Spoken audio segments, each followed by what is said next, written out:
tal? Soy el doctor Euler Ferrer Córdoba, docente de la Universidad Popular de La Chontalpa, catedrático de posgrado.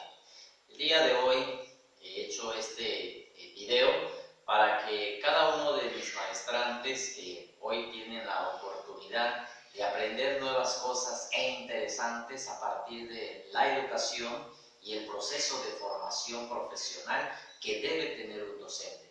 Le doy la bienvenida a cada uno de mis maestrantes que hoy inician una nueva travesía sobre el proceso y la construcción del conocimiento. Agradezco infinitamente a los maestrantes de la 21 generación, a Luis David Alpuche Hernández, a Erika Cristel de Dios León, a Katy Félix Alpuche, Maritza García Sánchez, René Isaía Gasca Posadas, Rosa Gómez Cupil, Claribet Gutiérrez Gutiérrez, Diana Ruth Magaña Sastre, Adela Mene Martínez, Leticia Rodríguez Rodríguez, Martina Ventura Javier, que son los maestrantes que estarán llevando con un servidor la experiencia de aprendizaje denominada paradigma del aprendizaje en el aula.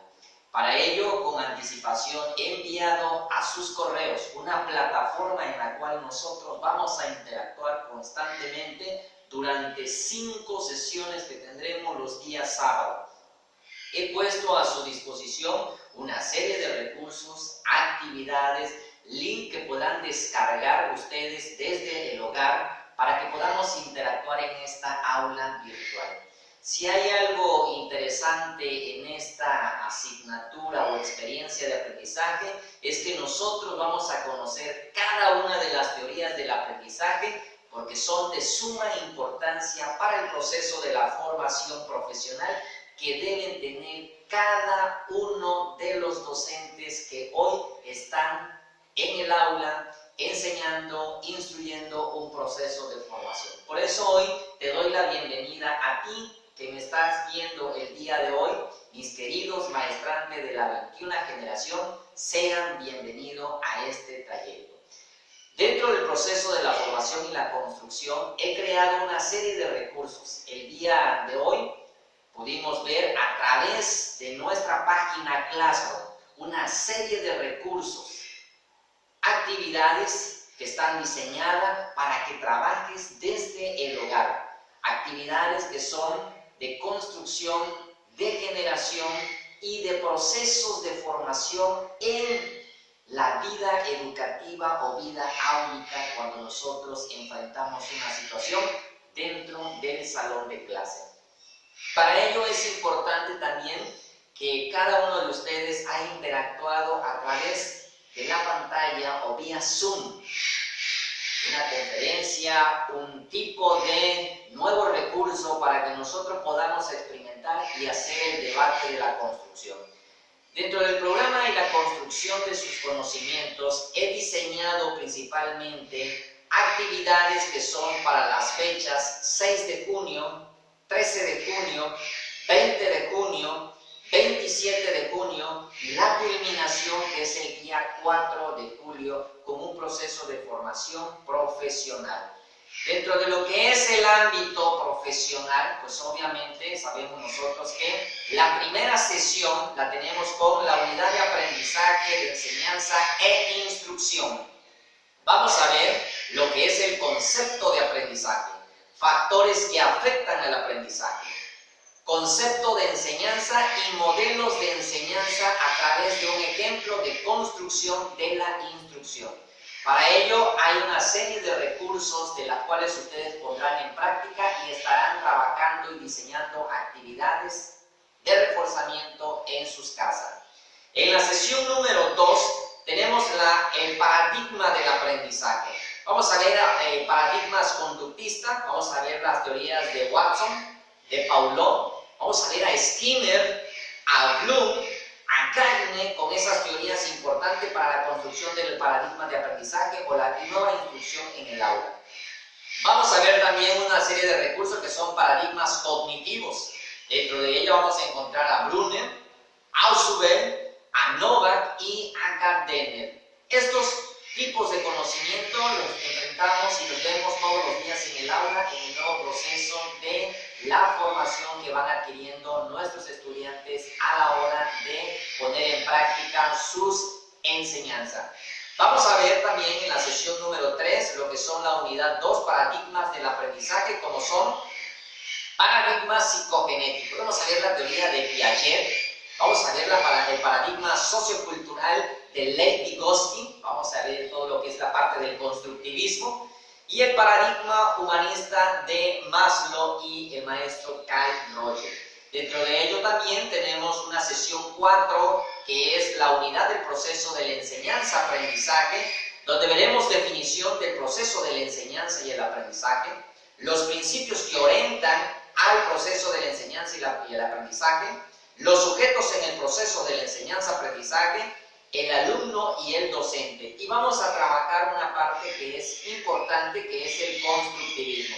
Como primer recurso, pues obviamente cada uno de ustedes va a experimentar diferentes estrategias didácticas dentro de sus actividades de enseñanza, como son aprendizajes cooperativos, aprendizaje basado en problemas, aprendizaje basado en proyectos, técnica de la pregunta, vamos a ver técnica expositiva, lectura comentada y algunos debates que lo vamos a hacer a través de la página Zoom. Entonces estos recursos son propios para cada uno de ustedes que tendrán que interactuar y obviamente estaremos haciendo un proceso de formación. Si hay algo que tiene que hacer el maestrante es hacer todos los días un proceso de transformación educativa. Cuando hablamos del aprendizaje se nos viene a la mente aquel autor llamado Gardner, que va a definir el aprendizaje como un cambio en la disposición o capacidad de las personas que puedan retenerse y no es atribuible, simplemente es un proceso de crecimiento. En la medida que nosotros nos acercamos con un estudiante y vamos adquiriendo nuevas pautas, nuevos comportamientos y vamos adquiriendo nuevas experiencias, entonces la construcción y la interacción y la disposición que tiene el alumno, el sujeto y el profesor es la dinámica para la enseñanza.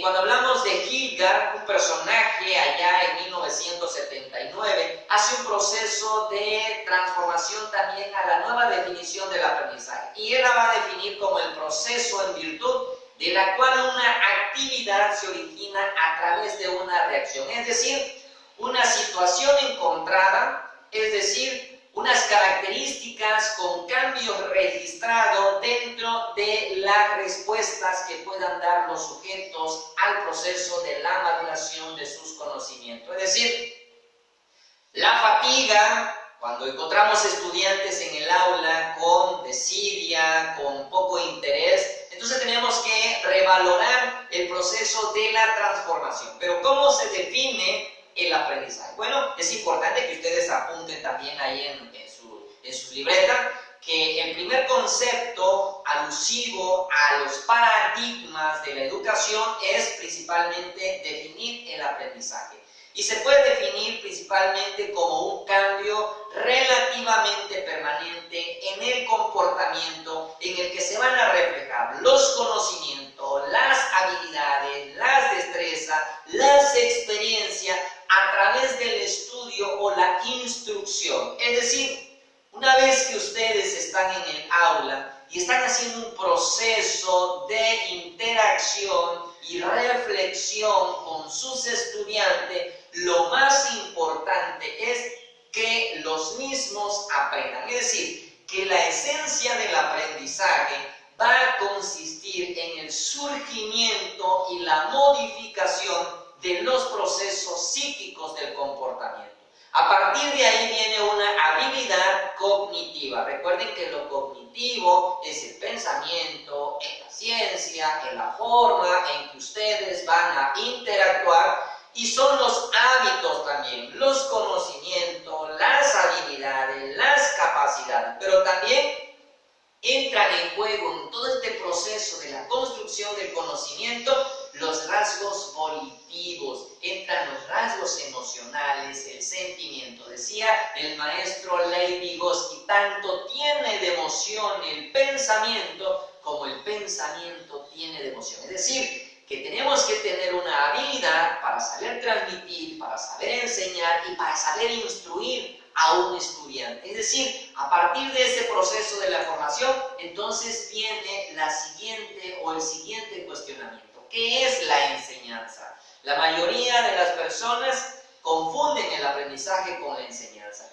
Sin embargo, queremos decir que la enseñanza es un proceso en virtud en el cual una persona posee ciertos contenidos. Es decir, trata de transmitir lo que él sabe, lo que él conoce a otras personas que inicialmente carece de ese conocimiento. Es decir, cada vez que nosotros entramos a un aula, lo primero que hacemos es ver y transmitir a través de una evaluación diagnóstico los conocimientos previos que tienen nuestros estudiantes del proceso de la formación de un tema. A partir de ahí empieza ya un conocimiento aprensivo de lo que debería ser un contenido de la enseñanza de tu tema. Por eso es que una persona que posee estos ciertos conocimientos va a transmitirlo de manera significativa. ¿Cuántas veces hemos escuchado a un estudiante, el maestro sabe mucho, pero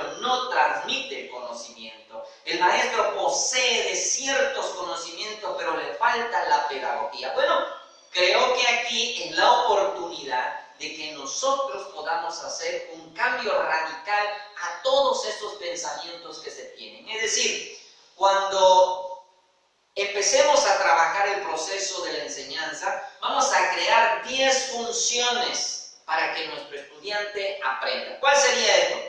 Estimular la atención de nuestros estudiantes. Es decir, motivarlos para que aprendan. Ver que el conocimiento, que el aprendizaje, que los contenidos sean aprensibles, sean dinámicos, pero también que sean motivacional para ellos. Depende también la actitud como tú entres a clase, depende también la forma en que tú quieras enseñar, porque si una persona tuvo ciertos problemas en su casa, un docente, y quiere llegar a clase con esos problemas, creo que no va a saber transmitir. Entonces el primero es estimular la atención y motivar. Un segundo elemento será dar a conocer a los alumnos cuáles son los objetivos de la aprendizaje. ¿Qué deseo alcanzar? ¿Qué deseo que mi estudiante aprenda? ¿Cuál sería el proceso significativo por el cual yo quiero transmitir esta enseñanza?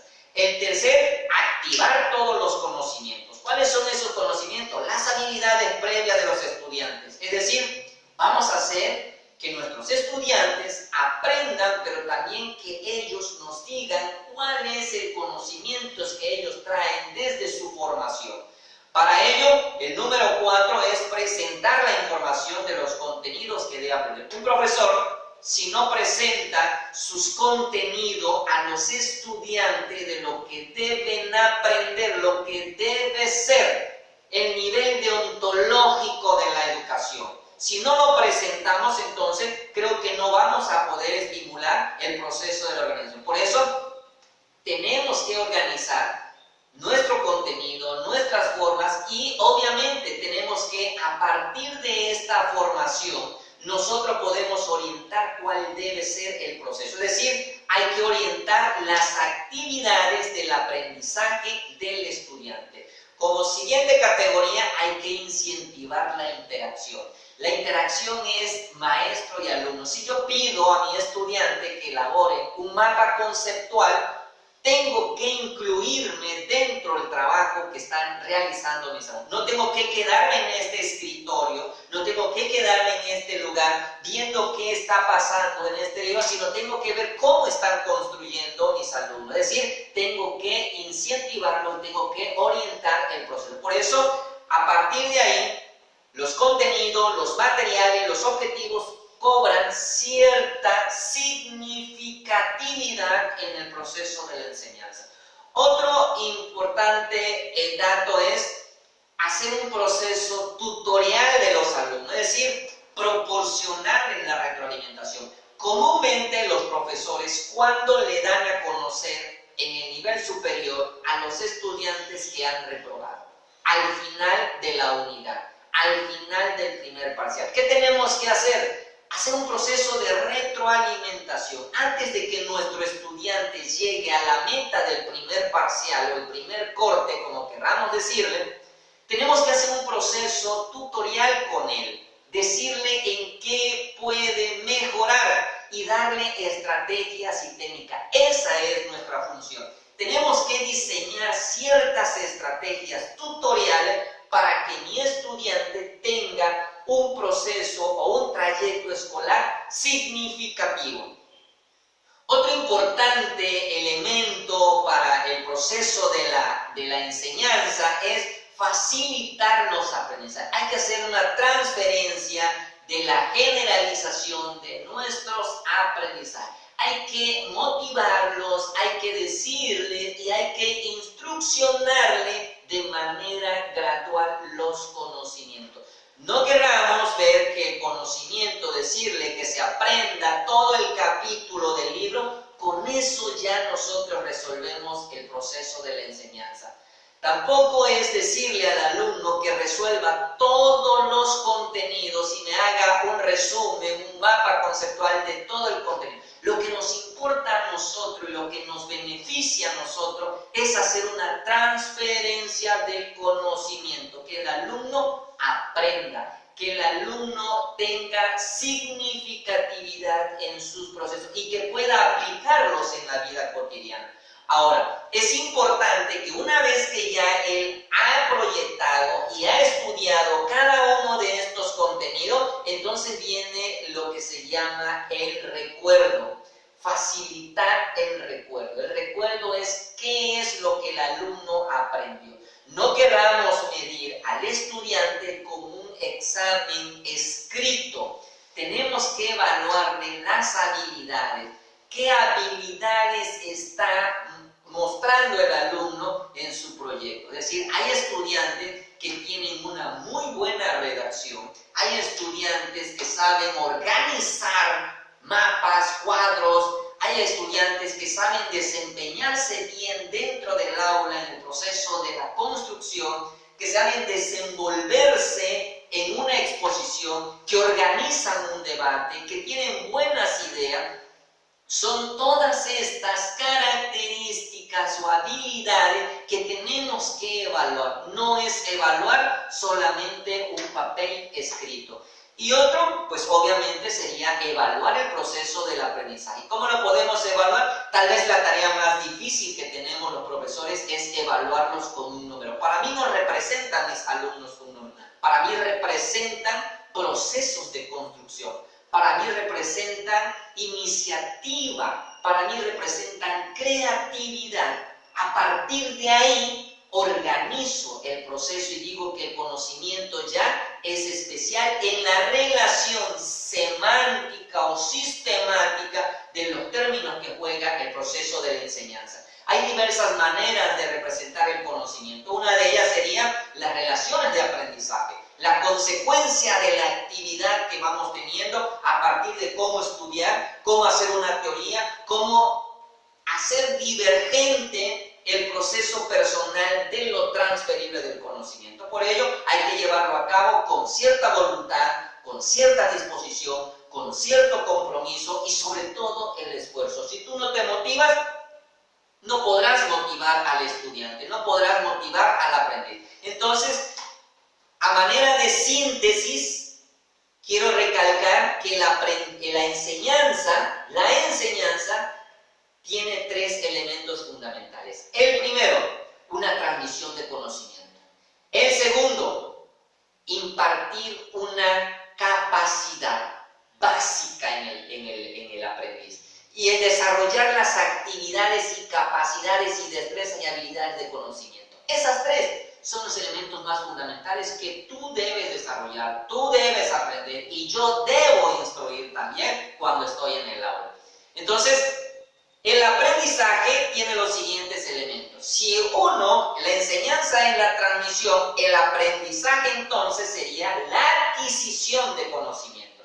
Si en el otro la enseñanza es impartir la capacidad básica, en el otro es realizar uno a uno los pasos para llegar a las acciones que necesitamos efectuar para que se dé un proceso de enseñanza. Es decir, que me pueda favorecer la instrucción, la enseñanza a la hora de recibir un trabajo de mis estudiantes. Y transferir el control también de los sentidos. El control es importante porque a través de ello podemos coordinar nuestras emociones, nuestros pensamientos, podemos coordinar también todo lo que son nuestras habilidades volitivas. Entonces, queremos decir también con este factor que hay un proceso de automatización de las capacidades. Para ello hay una generación de capacidades progresivas y eso significa el dominio de una o más actividades.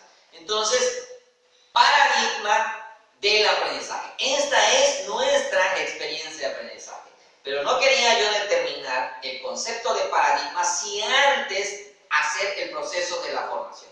Paradigma del aprendizaje. El término paradigma viene del griego paradeima, es decir, paradigma, que significa modelo. Entonces el paradigma está constituido principalmente por un supuesto teórico, leyes, técnica y aplicación que deberían adoptar las personas que mueven dentro de una determinada comunidad científica el proceso de la aprendizaje. Entonces, volvemos a recargar que dentro de ese proceso de la formación, del griego paradigma que significa modelo. El paradigma es un modelo que el docente va siguiendo para adoptar cierto tipo de actividad en la comunidad científica.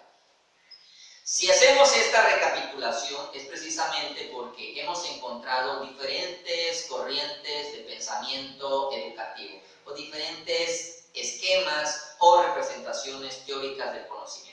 Encontramos, por ejemplo, el conductismo, y si nos remontamos allá en 1910 y 1920, el conductismo principalmente se dio como una reacción a los planteamientos de la psicología de la introspección. Es decir, los defensores de esta teoría piensan que es necesario cambiar el objeto de estudio en lugar de la conciencia que debería ser la conducta observable. Es decir, uno de los objetivos principales de este tipo de corriente teórica o escuela educativa es de que el conductismo hace lugar a la ciencia natural, es decir, cómo deben ser los métodos, cómo se deben permitir observar las variables y los comportamientos.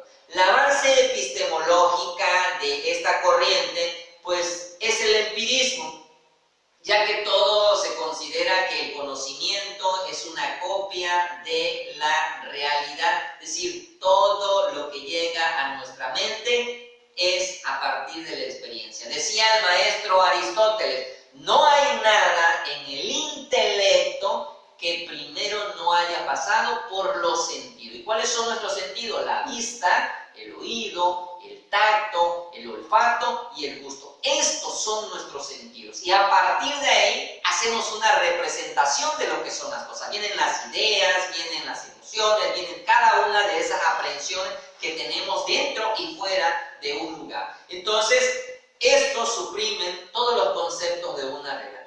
Está el nivel cognitivista. En los paradigmas del aprendizaje, el nivel cognitivista pues nace a mediados de los años 50. Y entonces nace como una respuesta del paradigma conductivo, es decir, que no era capaz el conductismo de dar una respuesta a lo que eran las numerosas anomalías que representaba el ser humano en sus teorías. Es decir, el nuevo paradigma va a trasladar hacia lo que es el sujeto, lo que es considerado como una representación mental del conocimiento.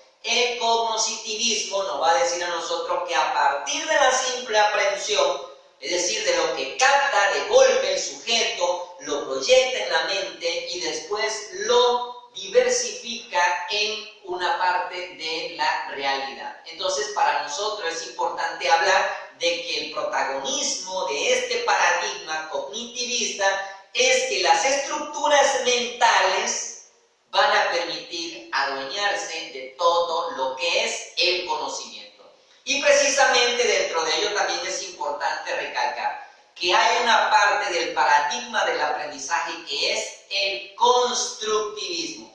A partir del paradigma constructivista se sostiene que el aprendizaje es esencialmente activo. Es decir, una persona aprende algo nuevo, lo incorpora a sus experiencias vividas, lo proyecta hacia sus estructuras mentales y de ahí cada información que es asimilada, es acomodada o es depositada por el sujeto tiene un resultado significativo que es el aprendizaje. Entonces el constructivismo busca que los estudiantes internalicen, reacomoden y transformen una información nueva a partir de realidades que están a su alrededor. El constructivismo significa la construcción de nuevos conocimientos, de nuevos conceptos y permite también el proceso de la formulación del conocimiento. Entonces, a partir de ahí, conocemos diferentes pensadores. Por ejemplo, en el conductismo conocemos a Skinner, a Pavlov, conocemos a Hull, conocemos a otros pensadores como Tolman, a Sortain, que son algunos de los pensadores que los tenemos dentro del paradigma conductista.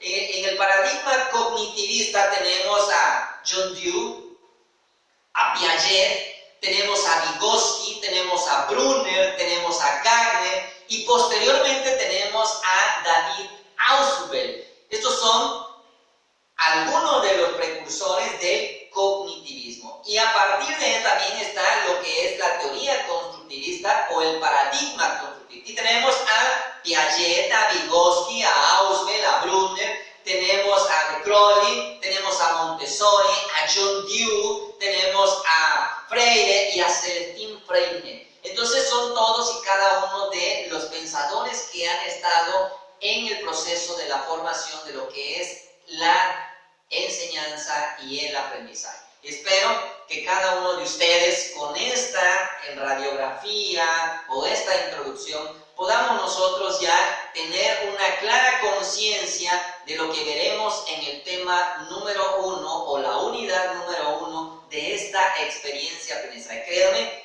que para nosotros es significativo, es importante que tú aprendas, que tú desarrolles, pero también es importante que tengamos en cuenta que la nueva educación o el nuevo modelo educativo o la escuela mexicana busca la transformación y el cuidado y el aprendizaje de un nuevo ciudadano. Recuerden que estamos formando a un ciudadano libre, consciente, creativo, innovador, pero también amante al campo de la ciencia.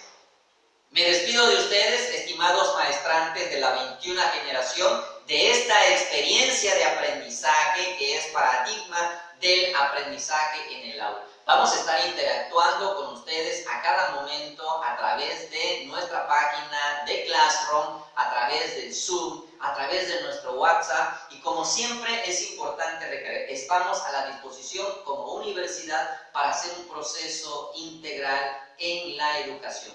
Todos y cada uno de ustedes son agentes transformadores de la sociedad, pero somos agentes que buscamos el cambio en nuestros estudiantes, en las y los estudiantes. Para nosotros es importante que tú te profesionalices y alcances el éxito a partir de las consideraciones de la nueva etapa de la enseñanza. Seamos personas, estudiantes y profesionales con un alto sentido humanista, con un alto sentido profesional y que a través de nuestro ideario, de nuestra universidad, del pueblo y para el pueblo, ustedes puedan transformar también la vida áulica de un estudiante. Cuando un estudiante aprende y desarrolla sus potencialidades, es un agente de cambio y tiene la libertad de pensar, de crear e innovar.